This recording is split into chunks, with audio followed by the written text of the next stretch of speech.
જોઈ રહ્યા છો ગુજરાત લોક ફરિયાદ ન્યૂઝ। અમદાવાદ સિંધુ ભવનની પ્રવાસી સમાજ દ્વારા જનસમર્થન સભાનું આયોજન કરવામાં આવ્યું। कोई साधारण बातें नहीं है।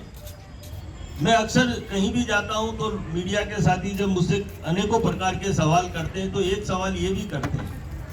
मैं पिछले करीबन 2 माह से राजस्थान के जिलों में घूम रहा था, क्योंकि आप लोग सब राजस्थान से जुड़े हुए, इसलिए ये बात भी आप लोगों के ध्यान में आनी बहुत आवश्यक है। जब मैं राजस्थान के जिलों में जाता था तो मीडिया के साथी मुझे पूछते थे, जब एक वोटिंग का एक दौर खत्म हो गया तो वो पूछते थे कि अब की बार क्या होगा। मैं कहा शंका किस बात की, पहले हमारी राजस्थान में 25 सीटें थी, क्या कम है? मैंने कहा कोई बात नहीं, 5 जने होंगे तब भी मैं बोल के आऊंगा, क्योंकि एक व्यक्ति जिसने आपको सूचना दी उसने अपना फर्ज पूरा किया। जो नहीं आया कोई बात नहीं, जहां तक मेरी बात जा रही है और आप लोग मेरे साथ हैं, आप लोगों की ये ड्यूटी बनती है कि सारी कॉलोनी में जाकर एक बात जरूर कह देना, क्योंकि इस देश के अंदर जब जब विपत्ति आई तब तब कोई न कोई ईश्वर के रूप में अवतार लेकर इस धरती पर आया है।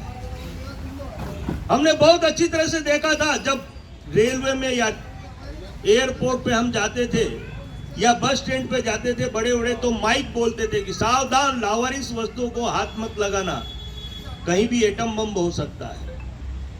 दिन दहाड़े ताज होटल में 37 जनों की हत्या कर दी गई थी। लोग डरते थे कि इसमें कहीं एटम बम तो नहीं है।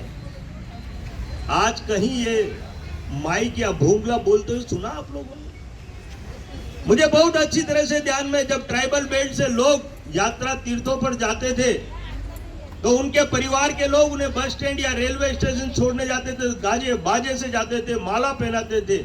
वो इसलिए पहनाते थे कि ये तीर्थों पे जाने के बाद पता नहीं वापस सुरक्षित आएंगे या नहीं आएंगे। कि आज मौका भी दिया और बोलने का, और आप लोगों ने जो सुनने का अवसर मुझे दिया है, निश्चित रूप से मैं संख्या कम है उससे फर्क नहीं पड़ता। अगर दिल में अगर हमारे जो भाव लेकर हम आप लोगों के बीच में उपस्थित हुए हैं, अगर उसको आप लोगों ने गहराई से समझा है, तो निश्चित रूप से मैं ये मानता हूं कि आज की ये सभा पूरी तरह से सफल होगी। और इस कार्यक्रम को आयोजित करने वाले सम्मानीय हमारे मणिलाल जी, मैं उनका भी आभार व्यक्त करता हूं और एक बार निवेदन करता हूं, जोरदार जयकारा लगाकर जय जय श्री राम, जय जय श्री राम, जय जय श्री राम। देखिए, ये लोकसभा के चुनाव, हमने पिछला 10 साल का कार्यकाल देश के लौह पुरुष सम्मानीय नरेंद्र भाई मोदी और सम्मानीय अमित शाह जी का बहुत नजदीक से देखा है। ये चुनाव कई विषयों पर लड़ा जा रहा है, एक विषय नहीं है। और सबसे बड़ा अगर कोई विषय है तो विचारधारा का है। एक विचारधारा है जो सनातन धर्म को मानती है, धर्म को मानती है, शांति में विश्वास करती है, देश की रक्षा में विश्वास करती है। और दूसरी तरफ दूसरी पार्टी के राष्ट्रीय अध्यक्ष कहते हैं कि भगवान राम तो हुए ही नहीं। ये भगवान राम कौन थे? और हम भगवान राम के मंदिर में नहीं जाएंगे। और जिनके पिछले अगर 70 साल के कार्यकाल को अगर आप लोग नजदीक से देखेंगे तो सिवा अशांति के और आतंकवाद के कुछ नहीं था। अब निर्णय आप लोगों को करना है कि क्या हम हिंदू का फर्ज निभाएं या न निभाएं।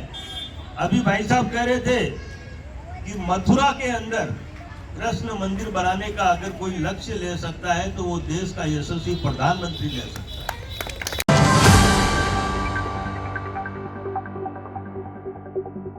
આવા રસપ્રદ સમાચાર જોવા માટે અમારી YouTube ચેનલને શેર, લાઇક અને સબસ્ક્રાઇબ કરો।